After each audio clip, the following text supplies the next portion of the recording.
Hey everybody, welcome back. Mr. Smith here. Good to see you again. In the last slide deck, we talked about kinetic energy and potential energy, which are two really important and common kinds of mechanical energy in physics. Now in this slide deck, what we're going to do is we're going to talk really quickly about the whole web here and how it works.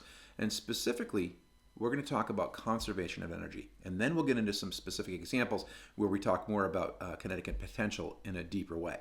So first things first. The definition that's in the middle of this slide is something you should write down. Energy conservation means that energy is neither created nor destroyed. So what could that mean? Well, you could do work on something. You could lift it up to a high place. You could let the thing drop. And what will happen was the object will lose potential energy as it falls, but it will gain that missing potential energy in the form of kinetic energy. It works all the way around the world for every kind of energy transition there is. You might burn some gasoline running a generator, for example, and that generator might make electricity. You might use that electricity to power your mobile DJ system to make sound energy. And every step of the way, the total number of joules is always going to stay the same.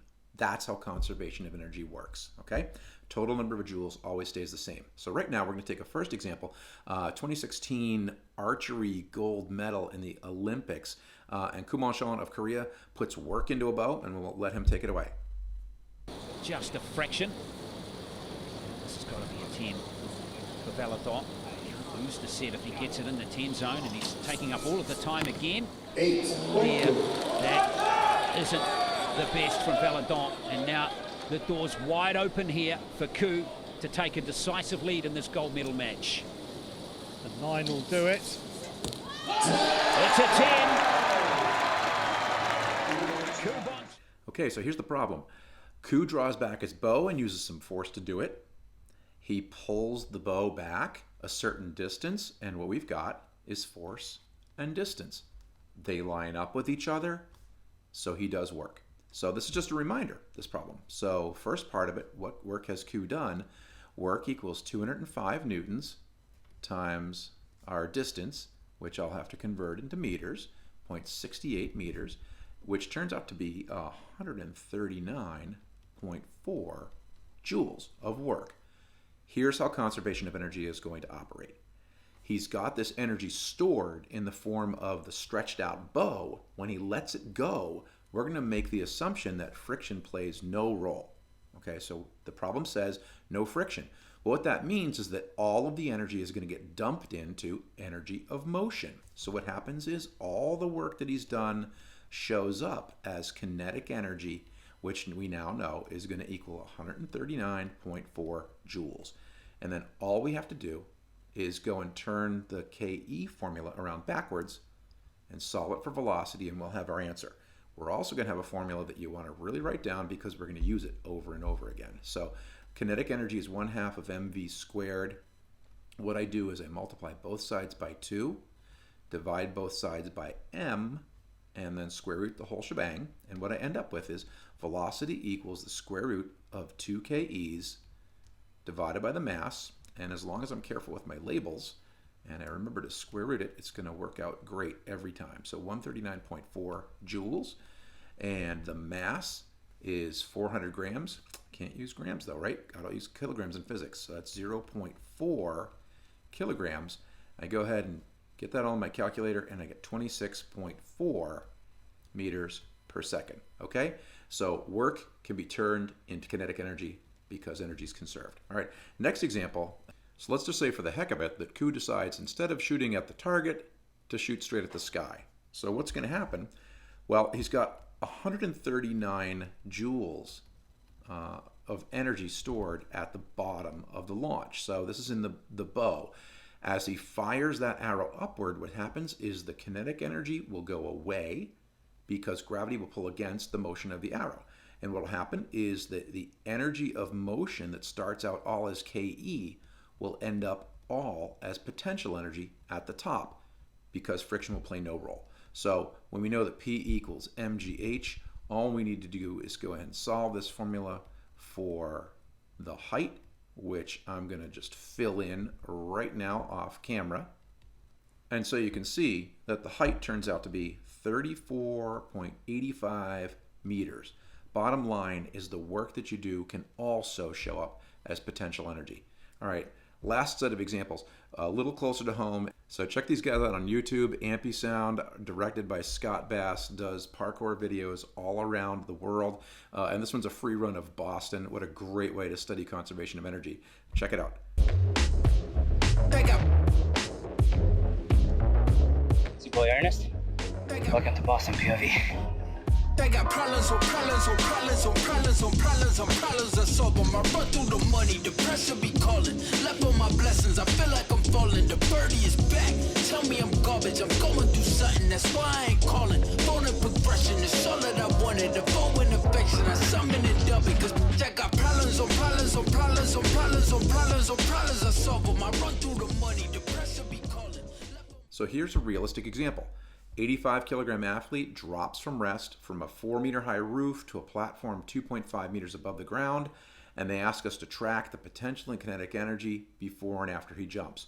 What this does is it sets us up to have a strategy for all these types of low to high and high to low problems, which are really the bulk of what you get when you do conservation of energy questions for KE and PE in physics. So what am I going to do? I'm going to draw a PE and a KE at the top. I'm going to draw a PE and a KE at the bottom. The reason I'm doing that is because I've read this question and I know it's a high to low question. So in a high to low question, what you're going to see me always do is draw something like a little slide to indicate the direction of the problem. It goes from this way up here to this way down here. And then what you're going to see me do is pencil in all the information that I can. So they give me the height of the roof and the height of his landing spot. And what I'm going to do right now off camera is pencil in MGH and get those numbers first.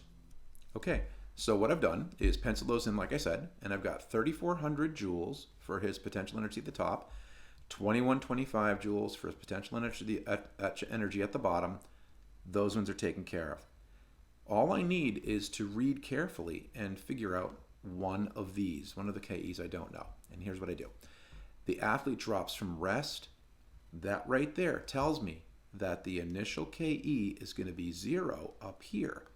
And in a lot of the problems, especially the easier ones, that's what's going to happen. So what I'm going to do right now is use the key strategy of the whole thing to make sense of all of these types of problems. Regardless of what the numbers are, here's what's going to happen. The potential plus kinetic in the beginning of the problem. So in this case, that's these ones up top. Those are always going to equal to the sum of the potential and kinetic at the end of the problem. So if you add up the PE and the KE in the beginning, it equals what you get when you add up the PE and the KE at the end. That is conservation of energy. And if I just use that logic right here, when I add up PE and KE in the beginning for this problem, I get 3,400 joules, done, equals 2,125 joules plus the kinetic energy at the end. And it's pretty easy to see if I just subtract 2,125, I can figure out where the missing energy went. It showed up in the form of kinetic energy. And this is what happens when there's no friction. The energy just flows from one form to another form. So that's your classic high to low problem. And as a kind of a standard follow-up, now that we know the kinetic energy, they will often ask us to figure out how fast the guy's going.